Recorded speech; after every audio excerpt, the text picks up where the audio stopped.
चलिए दोस्तों बात करते हैं एक और नए क्वेश्चन के बारे में। इस क्वेश्चन में एग्जामिनर ने कहा एक समलंब चतुर्भुज की दो समांतर भुजाओं की लंबाई 15 सेंटीमीटर और 20 सेंटीमीटर है। यदि इसका क्षेत्रफल 175 वर्ग सेंटीमीटर है तो इसकी ऊंचाई क्या होगी, ये एग्जामिनर मुझसे पूछ रहा है।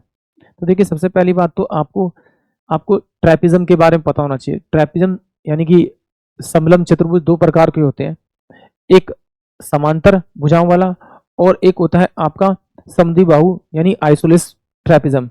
तो जो समद्विबाहु होता है उसकी ये जो समांतर भुजा नहीं होती वो दोनों क्या होती हैं, आपकी बराबर होती हैं और ये आपकी समांतर होती हैं।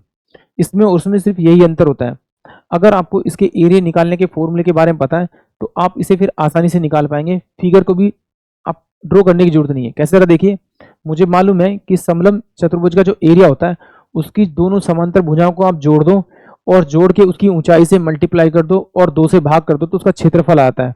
इसका मतलब है कि अगर मैं इसे डायरेक्ट निकालना चाहूं तो एग्जामिनर ने उसका क्षेत्रफल जो दे रखा है वो मुझे दे रखा है 175 सेंटीमीटर स्क्वायर, और जो उसकी समांतर भुजा दे रखी है एक 20 दे रखी है और दूसरी 15 दे रखी है।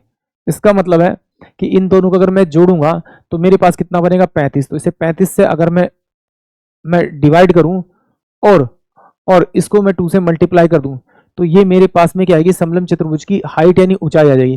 काटते हैं तो 7 पंजे 35 हो जाएगा, 7 दूनी 14 हो जाएगा और 7 पंजे 35 हो जाएगा और 5 बच्चे 25 हो जाएगा 10।